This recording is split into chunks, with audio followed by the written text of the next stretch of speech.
Quando a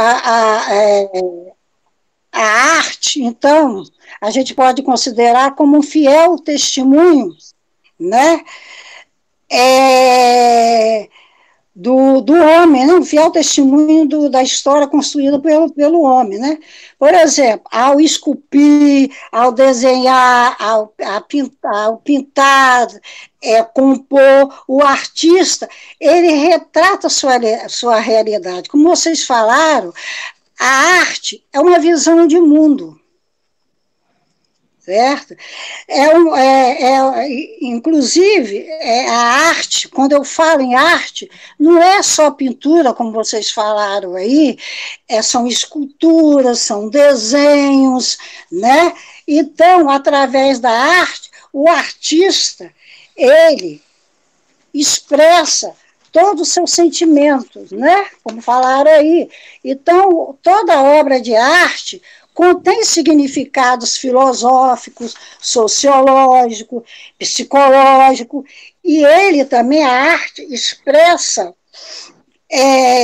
uma diversidade de emoções, de crenças e de conceitos, como beleza, verdade, esperança, morte, vida, caos. Né? Então, os acontecimentos políticos, econômicos, sociológicos, né, influenciam sua criação. Vocês vão ver durante a minha apresentação aí, quando eu for falar em arte, eu estou falando dentro do momento histórico, certo? Então, agora, existe uma diferença entre ver e olhar. Vocês estão me acompanhando? Ver e olhar. Estão me acompanhando? Sim. Porque está todo mundo sem imagem aqui. Então, o Picasso sempre falava que existe uma diferença entre ver e olhar. Por que as pessoas, às vezes, entram no museu, olham uma obra lá qualquer, seja uma escultura, seja uma pintura, passa, aquilo ali não significa nada. Por exemplo, ver envolve apenas o esforço de abrir os olhos. Agora, o olhar significa abrir a mente e buscar o intelecto. Então, a gente precisa... Um momentinho só que alguém me telefonando aqui. Bom, então existe o que a gente chama o olhar cartesiano, aquele olhar fragmentado, que não dá para você enxergar o todo. Por exemplo, quando você olha um quadro, vamos dizer, de Pablo Picasso, por exemplo, Guernica, que eu vou falar muito mais lá na frente, as pessoas acham assim, aquela coisa horrorosa, coisa assim, muito cinzenta, né? Muito escuro. Por que ele preferiu o preto e o cinza? Então, tem que saber quando Picasso pintou Guernica, o que ele estava sentindo. Vocês falaram aí, acabaram de falar aí, que é sentimento, é emoção, é crença, é conceito de beleza, né? Então, utilizar, muitos, né, utilizam a arte como instrumento para um desejo de aprofundamento de consciência crítica. Então, a arte é um meio de comunicação coletiva, né? Então, a arte vai sempre corresponder a um momento histórico aí, tá? Bom, vamos entrar aqui, então.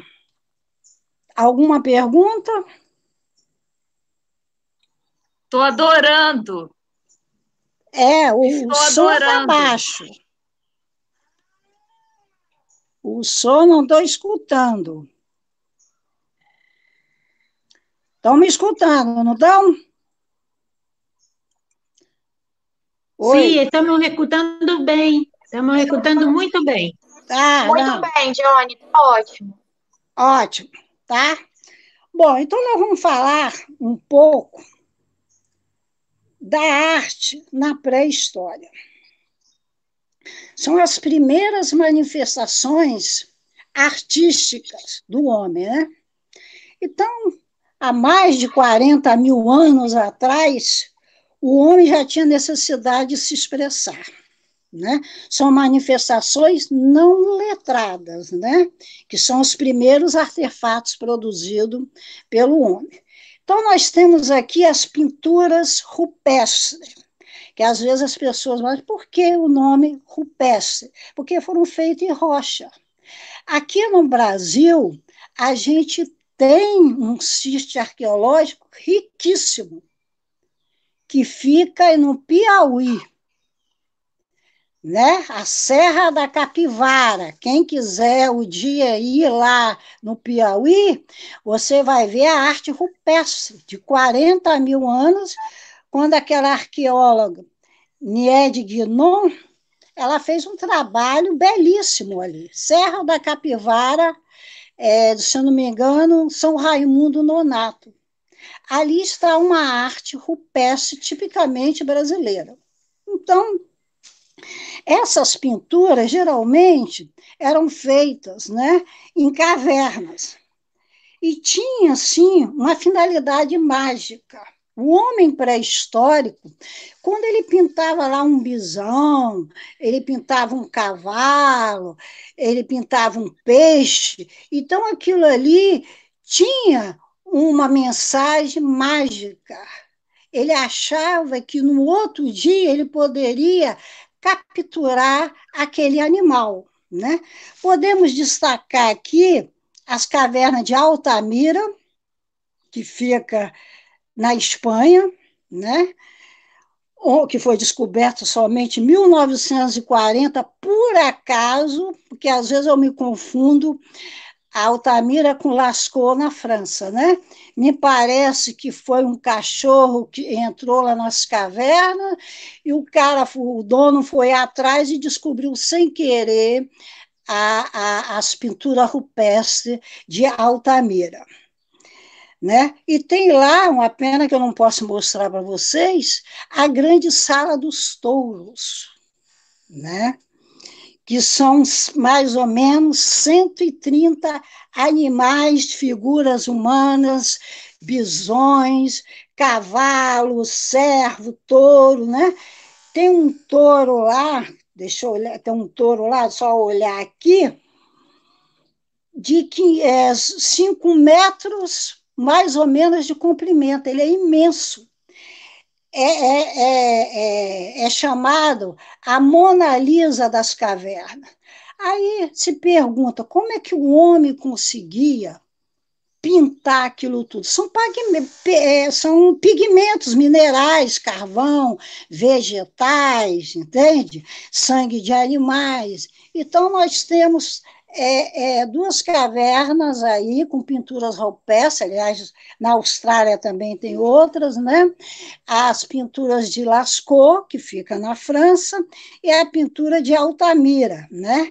De Altamira, que já foi descoberto lá, mais ou menos no século XIX, 1800 e pouco, né? Então,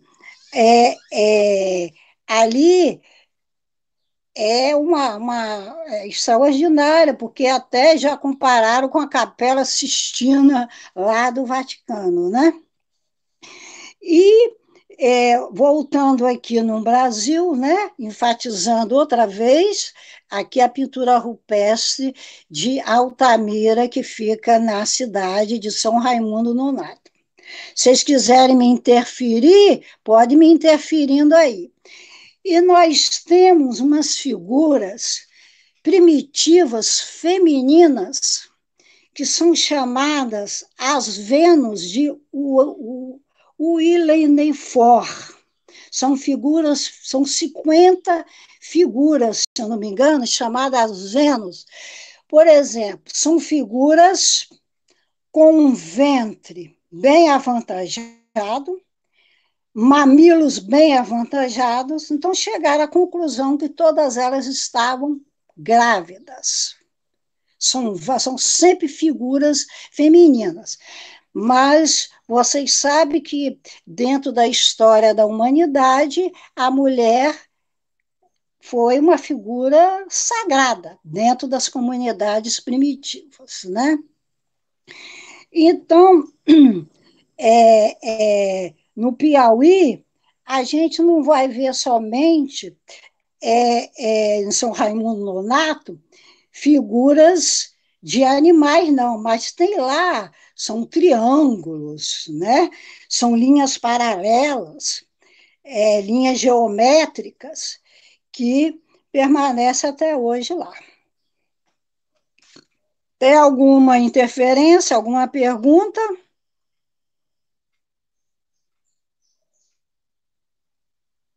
Nenhuma pergunta? Dione, Eu tenho que botar aqui. microfone. No, apagar el microfone. Dione, ¿me escuta? Eu estou sentindo dificuldade no coisa aqui, em escutar. ¿Escuta, no? ¿No escuta? Estou escutando, vai. Não, eu estava querendo dizer para você que a gente está tão empolgada do que você está dizendo que não dá nem para pensar pergunta. Oi, eu tenho que botar no ouvido aqui, não estou escutando, não. Que eu estava dizendo para você que a gente está tão empolgada em escutar você que não dá não dá tempo nem para pensar uma pergunta. Muito bom. Obrigada. Mas eu gosto que pergunte, viu? Então, dentro da parte pré-história, então, o que predominou foi a arte rupestre, né? Que não está somente entre Altamira, a Gruta de Lascaux, na França, que está proibida para visitação. Se você for à França para ver a Gruta de Lascaux, você tem lá um desenho lá que colocaram como se fosse a Gruta de Lascaux, né? Porque está proibida, porque começaram a fotografar e o flash, ele danifica, né? A questão da imagem, né? E nós temos, então, aqui, falando rapidamente, o Egito. Vamos para a civilização egípcia, né? A arte era fundamental para os reis. Quanto maior uma escultura, um monumento, o rei se achava mais poderoso. Temos aí, que todo mundo sabe, as pirâmides, né? Aquela grandiosidade das pirâmides que serviam para guardar os sarcófagos dos faraós. Então, é uma arte para a eternidade. Ali se guardavam os sarcófagos, né? E todos os objetos, porque quem lembra um pouco da civilização egípcia, sabe que os egípcios acreditavam numa vida extraterrestre. Quando eles morriam, eles tinham que levar todos os seus pertences, né? E hoje a gente sabe, né, que a gente brinca muito, que hoje a gente fala que o caixão não tem gaveta, a gente não consegue levar nada, né? E nós temos a arte maior, que quem conhece o Egito, quem já foi ao Museu do Cairo, nós vamos ver o sarcófago de Tutancâmon. Né? Você não acredita quando você vê a sala de Tutancâmon, né? Que foi achado dentro de umas pirâmides, né?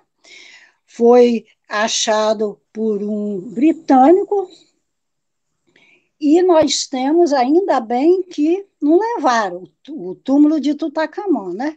está hoje no novo Museu do Cairo, né? Porque quando eu estive no Cairo, né, na década de 90, era o antigo. Agora me parece que ampliaram e colocaram mais coisa do sarcófago de Tutankhamon. E se vocês prestarem atenção nas figuras humanas dos egípcios, vocês vão ver que elas estão sempre de lado, né? É a chamada lei da frontalidade. As figuras, né? A cabeça de perfil, né?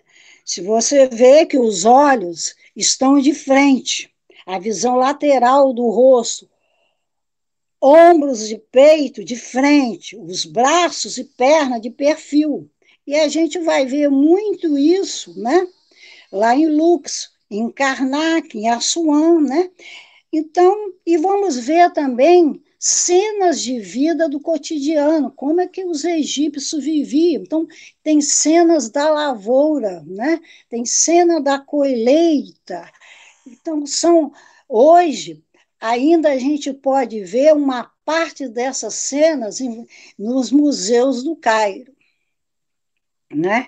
Eu não tenho aqui, não dá para mostrar para vocês, aí a gente vê outra hora, para ver a lei da frontalidade. Você vê que não há movimento dentro das figuras humanas do egípcio.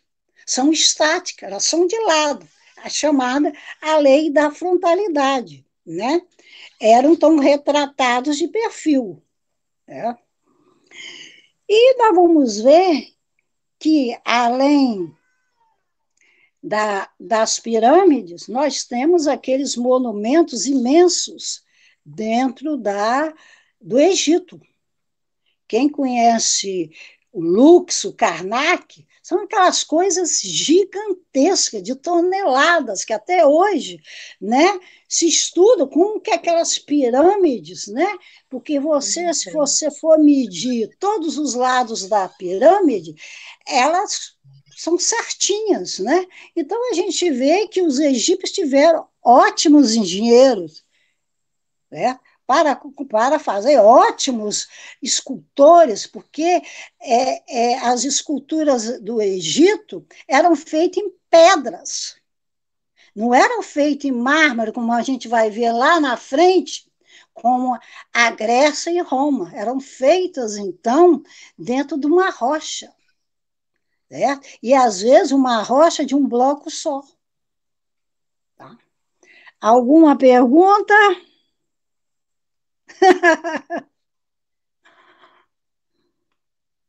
Estou esperando as perguntas.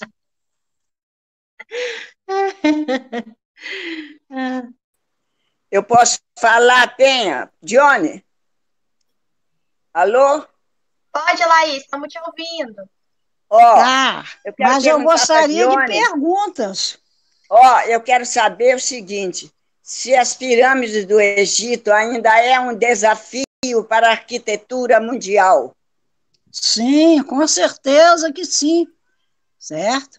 Porque a gente tem outras pirâmides, por exemplo, no México, a gente, lá em Chichén Itzá, tem umas pirâmides, mas era a pirâmide dos maias. Se você for visitar o sítio arqueológico de Tikal, na Guatemala, você vai ver pirâmides, mas são não igual a dos egípcios, né? Então, são pirâmides diferentes, porque as pirâmides do Egito são íngremes, certo? Então, é um desafio para os engenheiros, realmente, para quem entende de arquitetura. Até hoje, então, não se sabe como que foi feito aquilo ali, como é que foi pedra por pedra, quantos escravos, claro que foram feitos pelos escravos. Agora, eu consegui entrar numa de Miquerinos, que para quem gosta de aventura, né? Porque quase não se tem ar. E você sabe que dentro das pirâmides, quando eles colocaram, por exemplo, o sarcófago de Tutankhamon, foi muito difícil de achar, que eles fizeram vários labirintos, né, para que ninguém achasse. E eles levavam os seus servos, e ali fechava e ninguém podia sair. Eles não deixavam aquelas pessoas que estavam com eles saírem dentro das pirâmides, para não contar as pessoas que ali tinham um sarcófago riquíssimo. Por exemplo, a sala de Tutankhamon é ouro puro. Tem tipo uma sandalinha que ele usava, é ouro, estava bem desgastada aquilo ali. Aquela máscara mortuária é linda, é linda. Então se vê que são pessoas, né, que sabiam trabalhar com os metais. Verdadeiros artistas. Tá lá. Quem tiver dinheiro, vai lá no Museu do Cairo, a sala de Tutankhamon vale pelo museu inteiro, inteiro, inteiro. Bom, saindo do Egito, a gente vai entrar na Grécia, né? A gente vai ver, então, que a Grécia é outro nível da parte de escultura. Então, eles aproveitavam mármore. Vocês vão ver que eu não vou falar muito em pintura dentro da Grécia, eu vou falar em escultura. Vou falar vários nomes aqui de escultores. Miron, Fídias, Policleto, são vários, né? Que produziram na Grécia Antiga esculturas que já então você vê a beleza, o belo, você já vê movimento completamente diferente do Egito. Então, vocês vão ver que dentro da antiguidade clássica grega, então, se vê então um movimento de tudo. Então, os pés bem feitos. Tem uma escultura de Poseidon dentro do Museu Arqueológico da Grécia, toda feita em bronze, né? Que acharam depois de muitos anos no Mar Egeu, né? Que é uma coisa linda. Quem for ao Museu do Louvre, vai ver a Vênus de Milo. Da onde veio a Vênus de Milo? A Vênus de Milo veio da Grécia. Se você for olhar lá a Vitória de Samotrácia, que eram esculturas que se colocavam na polpa dos navios para dar sorte, né? A Vitória da Samotrácia, né? Ela está mutilada como a Vênus de Milo, né? Então, são esculturas belíssimas. Inclusive, no Museu do Louvre, tem uma sala só da Grécia. Você vai ver lá, certo? Depois a gente vai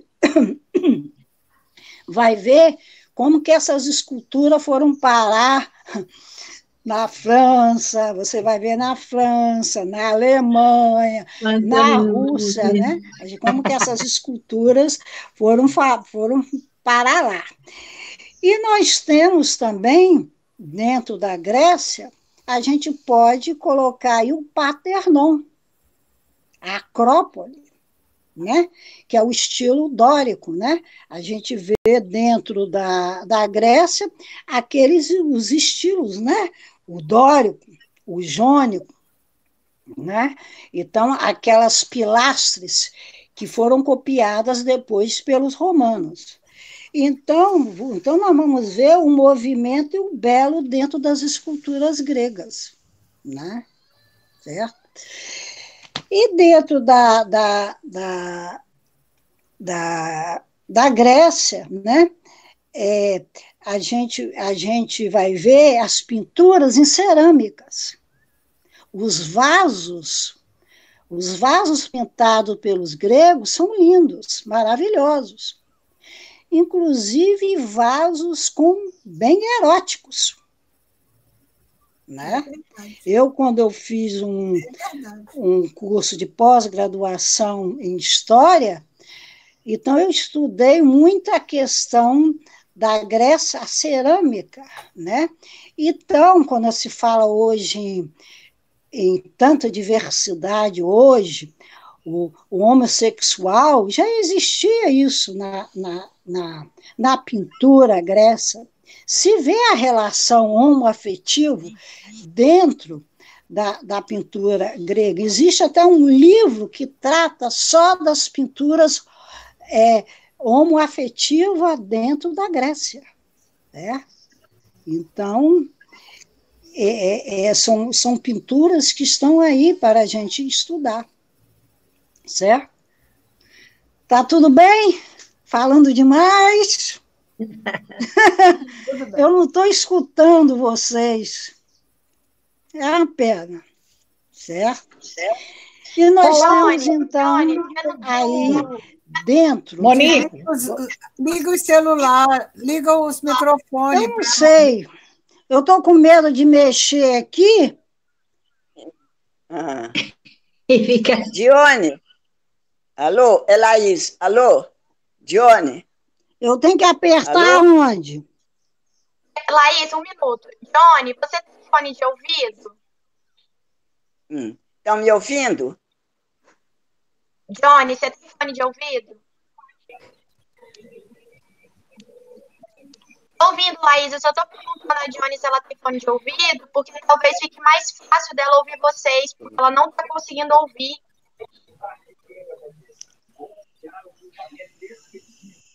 Eu tô ouvindo. Não podia dar errado. Ei, Johnny, consegue me ouvir? Vou ver se eu acho aqui. Vou ver se eu acho aqui algum microfone. Ô, Monique. Oi. Mas o que aconteceu com a Dione é porque ela recebeu uma ligação no meio da transmissão. Aí ela... foi isso. Agora tá jóia, tá jóia. Mas agora ela colocou o microfone, tá ouvindo melhor. Agora eu tô ouvindo. Germânia, nós estamos te ouvindo, tá, Germânia? Você pode falar. Pode falar aí. Oi. Dione. Ouvindo. Alô. Agora eu tô ouvindo. Dione, tá me ouvindo? Laís. Eu tô ouvindo, mas eu não tô vendo eu aí. Encantada com a sua exposição. Muito conhecimento e muita surpresa. Pode continuar, que eu estou feliz de te ouvir. Muita novidade, entendeu? Eu pensava numa coisa, está saindo muito além. E olha que eu pulei muita coisa, tá? Pois é, mas está muito interessante. Agora, alguém vai ter que monitorar o tempo. Bom, a Grécia tem muita coisa bonita. Tá? Fica com você e a Monique a questão do tempo. Tá, ok. Então, uma pergunta, todo mundo entendeu a aula, né? Então, a gente parte para Roma. Isso é bom. Roma é um sítio arqueológico, né, aberto, né? Você vai a Roma, se encanta. Toda vez que você vai à Itália, tem alguma coisa para você ver de novo, né? E Roma copiou da Grécia, né? Todo aquele movimento, aquela beleza. Mas Roma, a arquitetura de Roma, você vai ver que ela servia por alguma coisa. Quem nunca viu os aquedutos de Roma? Para que serviam os aquedutos de Roma?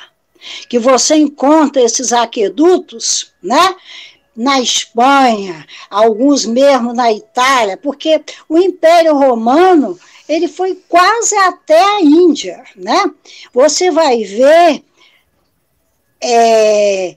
requisitos da arte romana, por exemplo, a Tunísia. A Tunísia tem um coliseu mais bem preservado do que o Coliseu de Roma, intacto. Dentro da Tunísia, tem cerca de 400 coliseus pequenos, é bem verdade. Então, por onde passou o Império Romano, deixou muita coisa bonita, muita. Então, os banhos, né, os banhos romanos, né, os mosaicos romanos. Dentro de Tunis, tem um Museu do Barbo, que há uns 2 anos atrás sofreu um atentado terrorista. Tem uns mosaicos, né? Eu não estou falando que são os mesmos mosaicos bizantinos que você vê na Turquia, em Santa Sofia. Tem no Museu do Barbo, só mosaicos. Então, tem um mosaico de Ulisses lá. Eu não sei como que eles conseguiram tirar aquilo intacto. Então, a arte dos mosaicos romanos é sensacional.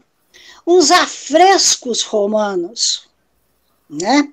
As pontes, os obeliscos, né? Que a gente também viu tem obelisco também dentro do Egito, os obeliscos. Quem conhece Pompeia, os afrescos de Pompeia, que foi destruído pela erupção do Vesúvio em 59 depois de Cristo, quem for à Itália, vai a Nápoles, vai a Pompeia, os afrescos de Pompeia estão lá, maravilhosos, esperando todo mundo para ver, porque são coisas, porque viajar, que eu sempre falo, é você assimilar a cultura de cada povo. Para você estar aqui, como eu estou hoje, compartilhando os conhecimentos. O conhecimento da gente não é para sonegar, é para compartilhar. Então, tem lá os afrescos de Pompeia, que os romanos, né, as casas, algumas casas que não sofreram tanto a erupção, estão lá. Né? Todo mundo fala em Pompeia, mas tem a cidade de Herculano também, que tem os afrescos, né, que sobreviveram à erupção do Vesúvio. Então, como eu estava falando em mosaico, os romanos foram verdadeiros professores, mestres na arte de mosaico. Né? Quando eu falando, quem quiser ver os mosaicos romanos, pode ir na Tunísia, lá no Museu do Barbo. Estão lá, certo? Bom, saindo de Roma, né, um recorte muito, né? Quem conhece, quem já foi, conhece o Coliseu, né? As estradas romanas, né? Eles foram verdadeiros engenheiros, né? O Coliseu, que tinha uma serventia, né? Os gladiadores, quem já viu o filme O Gladiador, ou outros filmes, né? Tem vários filmes, né? Da arena lá do Coliseu, que está hoje dentro da cidade de Roma, que daqui a alguns anos já não tem mais nada, porque com a poluição, o Coliseu, né? Ele está assim desfazendo. Você tem uma parte somente dele lá, certo? E eu considero o Coliseu, o Gênio da Tunísia, muito mais preservado, né? Alguma pergunta? Não. Dione, eu me lembro agora que quando eu fui à Itália, eu fiquei assim, paralisada quando eu entrei no Coliseu de Roma, de a gente saber de quanta coisa que aconteceu ali, né, na história, e de repente eu estar ali naquele lugar. e também em Pompeia, que foi assim uma das cidades mais fantásticas que eu já conheci na minha vida. Impactante. Então, impactante. Aí a gente entra num determinado cômodo, aonde tem... Isso foi o guia que falou para a gente. Era uma casa de prostituição. Aí tem vários nomes. Prostituição. Tem vários nomes, vários endereços. Gente, é uma coisa assim de que você acha que não está vendo aquilo, de tão fantástico que é. Como você fala, viajar é a melhor coisa do mundo, né? E eu acho muito legal quando você fala tinha prostíbulo, viu? Tinha prostíbulo.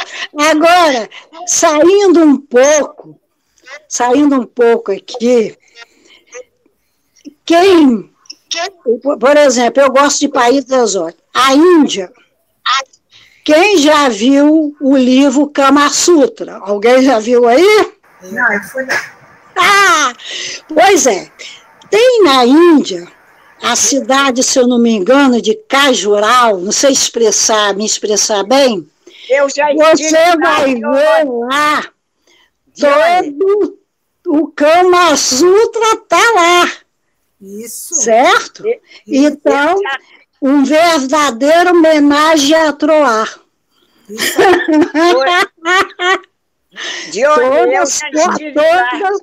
Todas as posições sexuais. Tem lá, tá lá. Para todo mundo ver. Inclusive, até tem um filme aí, se eu não me engano, eu não lembro o nome, que o guia levou uma britânica para ver aquilo, a britânica achou que aquilo ali foi assédio sexual, né? Certo? Então, nós temos lá o Kama Sutra lá, bem explícito dentro da cidade de Khajuraho, se eu não me engano, lá na Índia. E em Roma também tem alguma coisa nesse sentido, viu? Certo?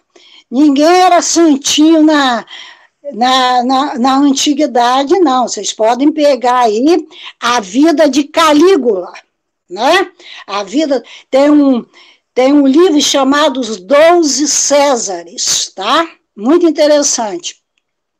E você vê que Calígula, quem gosta de coisas bem bizarras, tem a história de Calígula. Mais alguma pergunta? Pompeia, Herculano, ótimo, que alguém já foi, no Coliseu, tá? Nos aquedutos, nas estradas, no Fórum Romano, tudo aquilo ali, certo? São visitas imperdíveis. Dione, a Rangel quer falar, ela está com a mão levantadinha. A Rangel, Penha Rangel. Pode falar, Rangel. Liga o microfone. Você desligou, Rangel. Isso. Quando eu estive no Coliseu, nós entramos, porque na primeira vez ele estava em construção e ninguém pôde entrar. Então tem uma sala lá onde eles gladiavam, né, matavam até as pessoas. Então eles fizeram a encenação para a gente. Agora, foi pena que o guia não falou das coisas que você está falando.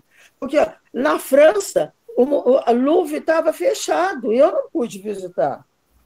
Então, a única coisa que eu vi é tipo um círculo onde eles botavam um leão para poder matar, assim, comer alguma pessoa, né?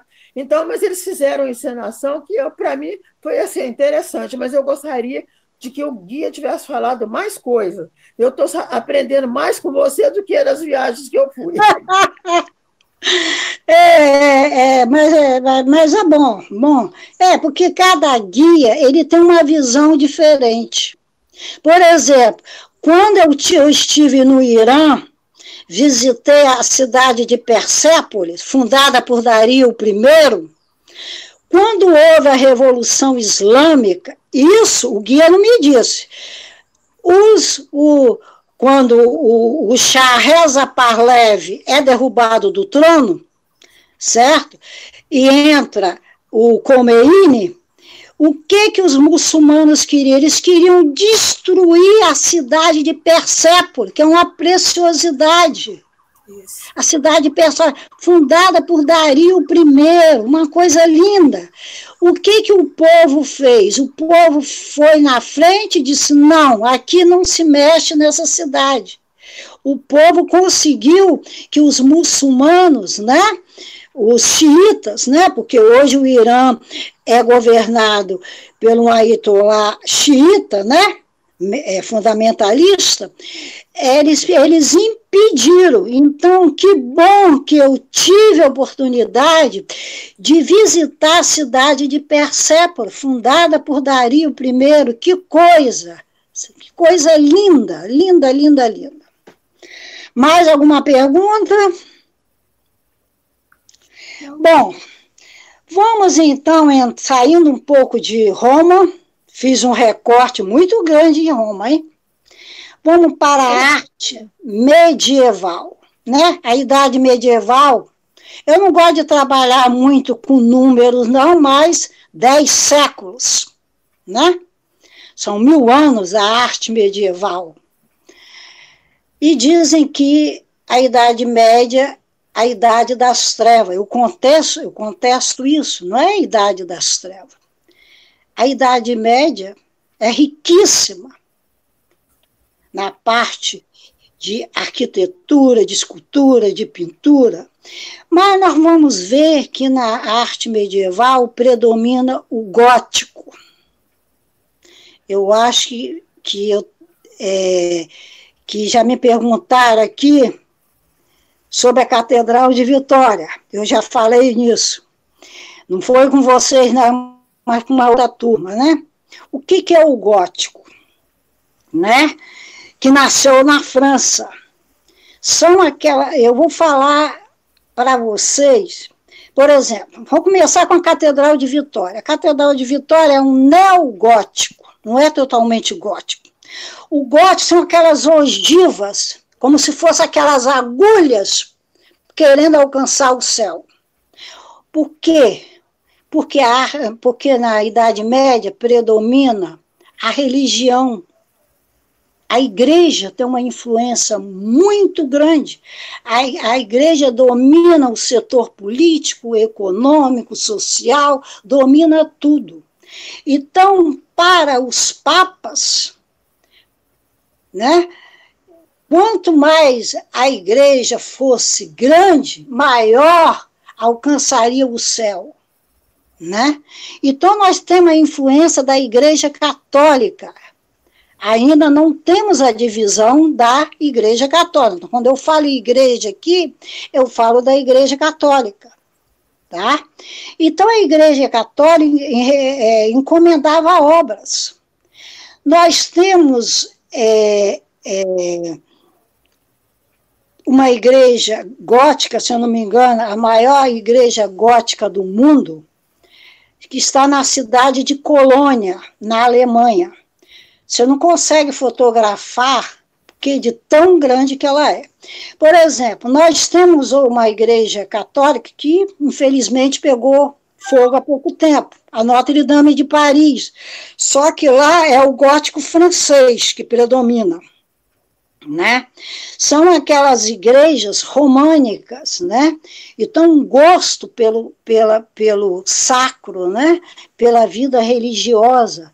Nós vamos ver, por exemplo, o canto gregoriano vem da Idade Média. E quem não gosta do canto gregoriano? O canto gregoriano é lindo. Vem justamente da Idade Média. Por exemplo, vocês já viram os vitrais? Para que servem esses vitrais da igreja? Vem lá da Idade Média. Os vitrais, o vitral da igreja simboliza a luz, vida, a presença divina. Né? Se você entrar numa igreja gótica, você vai ver, são arcos decorados, torre altas e muitas janelas, né? Nós vamos ver essas igrejas, por exemplo, eu vou falar aqui algumas. A Catedral de Amiens, na França, a Catedral de Milão, quem conhece a Itália vê aquela maravilha. A Catedral de Toulouse, Colônia, né? Aí me perguntaram uma vez, e a Sagrada Família lá de Barcelona? Bom, a Sagrada Família, ela é muito eclética. Ela tem ali o Gaudí ali, que não tem, eu acho que não terminou até hoje, se eu não me engano, né? Então, são vários estilos misturados. Agora, para você entrando, ela é linda por dentro, né? O Gaudí é outra coisa. Então, a gente vê, e outra coisa que a gente tem que dar ênfase na Idade Média é a questão dos manuscritos, né? Quem assistiu aquele filme, agora lembrando do filme é que tá, que fala justamente dos manuscritos, agora eu não me lembro mais, com aquele cara que trabalhou Anjos e Demônios, não me lembro. Não, agora, depois eu falo, vamos ver se eu consigo lembrar. Então, o que predomina, não, por exemplo, a Catedral de Santiago de Compostela, totalmente barroca, barroco puro. Quem já fez o caminho de Santiago de Compostela tem que dar uma entrada, visitar aquela catedral. Aquilo ali você dá uma aula de barroco. No México, a gente tem também a Catedral da Cidade do México. O México também tem catedrais incríveis. Catedral de Puebla, da cidade do México, que fica ali, se não me engano, na Praça Zócalo, né? E aqui no Brasil a gente tem uma catedral metropolitana de Fortaleza. Quem conhece Fortaleza, não sei se já chegou a ver lá a Catedral Metropolitana. Sim. Nós temos a Catedral da Sé, também. Em São Paulo. Né? Se eu não me engano, Portugal. Olha, o gótico você vê em quase toda a Europa, né? Porque o gótico nasceu na Europa. Mas eu falo que a Catedral de Milão é gótico puro, a Catedral de Colônia é gótico puro, a Notre Dame de Paris é um gótico, mas só que é um gótico francês. E também a gente vê as tapeçarias dentro da arte medieval. Perguntas? Todo mundo? Eu não sei se vocês gostam do estilo gótico. Eu acho muito bonito o estilo gótico. Tá? Bom, passando do estilo gótico, a gente vai para o barroco. Né? Acabei de falar agora do barroco. Lá, surgiu lá no final do século XVI, o barroco. E barroco a gente também tem que falar um pouco do Brasil. Aleijadinho, as cidades históricas de Minas, né? Vai lá mais na frente. Mas eu vejo que Roma, eu considero Roma como a cidade mais ligada ao barroco. Então, é a arte para glorificar a Igreja Católica e fortalecer o catolicismo. Então, o catolicismo, né, fez da arte barroco, né, então, os seus altares lindíssimos, né? E nós vamos ver que o barroco surgiu na Itália, e atingiu toda a Europa e também toda a América, né? Como é que chegou o barroco aqui no Brasil? Alguém sabe? Pelas mãos de quem?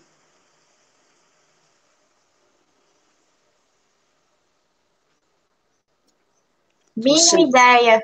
Mínima ideia. Ué, Dione, não é pelo Aleijadinho, não? Não, eu falei que Não, eu estou perguntando como que o barroco veio da Europa para o Brasil? Ah, deve ser alguém que... algum que viajador igual você que trouxe. Algum viajado igual você aí. O que eu falei? Olha, Ana, eu falei... Está querendo falar, ó, a Ana. Pode falar. Ana, ela está desligada. Sabe, não? Eu falei da igreja. Vocês prestaram atenção que o barroco está ligado à igreja? Eso que yo quería decir, ¿no? La colonización española, ella llegó en América do Sur, llegó y colonizó todas las provincias. Y la primera cosa que hacían era iglesia mismo, ¿no? Esa es historia de América del Sur española. Então, pelas ordens religiosas.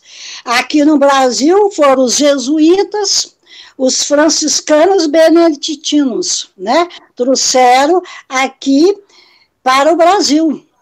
Vocês, aqui no Espírito Santo, nós temos a Igreja dos Reis Magos, lá em Nova Almeida. Nós temos aquela igrejinha lá de Anchieta. Nós temos, por exemplo, o Palácio Anchieta, antigamente era uma igreja, depois que se transformou no palácio, foi, por exemplo. Agora, me perguntaram sobre o Convento da Penha. E o estilo do Convento da Penha, eu coloco como um estilo maneirista. Maneirista são aquelas paredes bem grossas, né?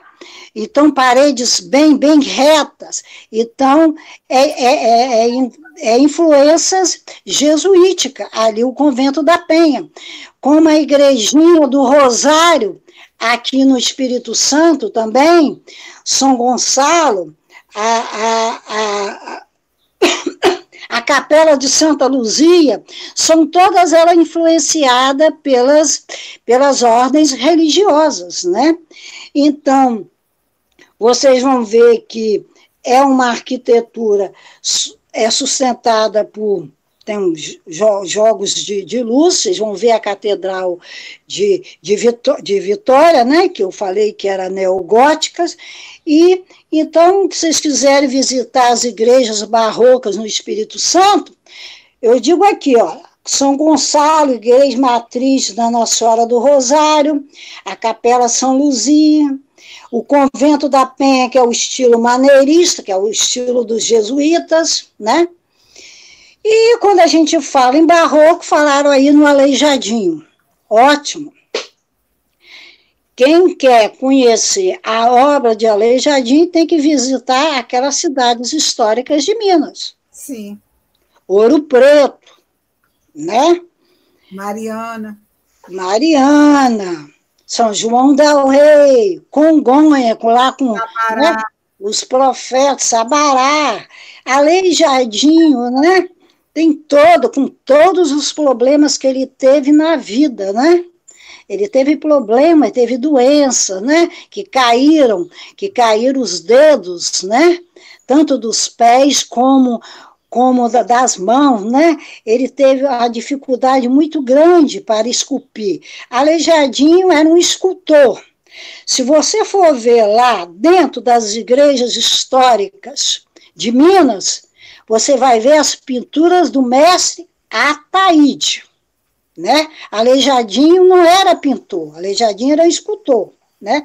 O mestre Ataíde pintou várias igrejas dessas que se encontra hoje naquela parte ali de Minas Gerais, né? Então, são imagens de santo, né? Destinadas a altares das igrejas, os oratórios, né?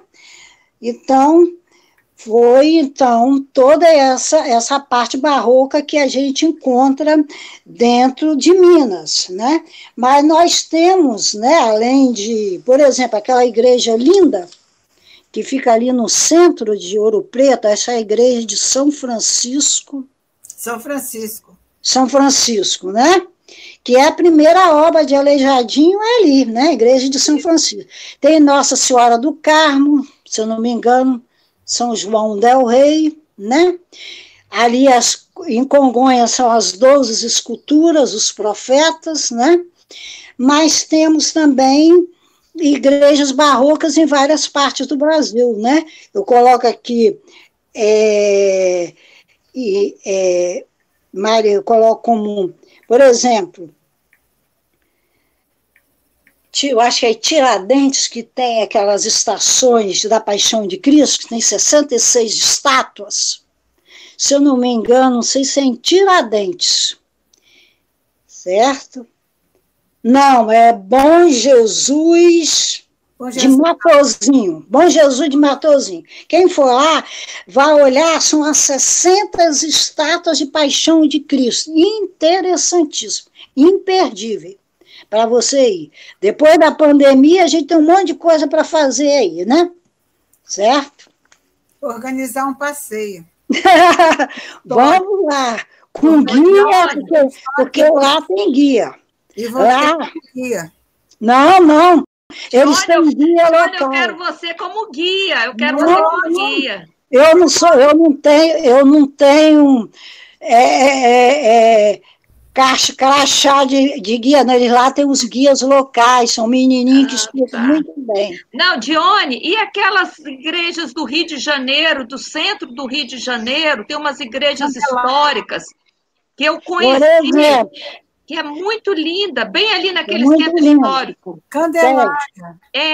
Não, mas tem umas menorzinhas que eu conhecia, eu não lembro o nome, ali naquelas ruazinhas. Do Rio Antigo, do Rio Antigo. Agora, você quer ver uma linda, que é barroco puro, não tem o mosteiro São Bento.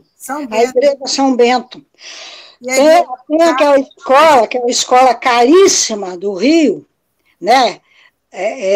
A igreja, São Bento, aquela escola São Bento, você entra ali, só quem casa ali, para casar ali, não gasta menos de 10 mil reais que eles cobram por ali, caríssimo. Agora, ali é barroco puro.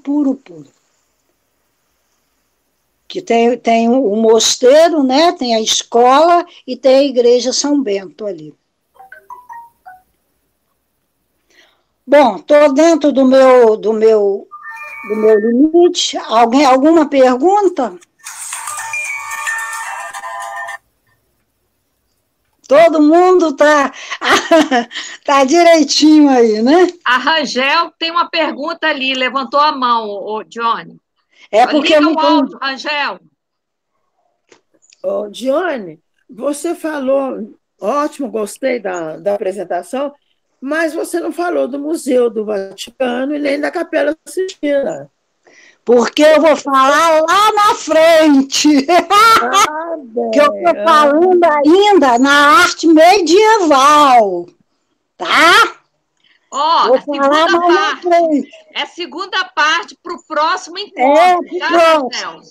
Bom, olha, as igrejas barrocas no Brasil, Salvador, tem a Igreja da Misericórdia, Recife, Ordem Terceira de São Francisco, Salvador, Igreja da Palma, Porto Alegre, Olinda, Belém, São João Batista, Rio de Janeiro, Igreja da Ordem Terceira do Carmo, Natal, Igreja de Nossa Senhora do Rosário, E a primeira igreja barroca no Brasil, São Miguel das Missões, lá no Rio Grande do Sul.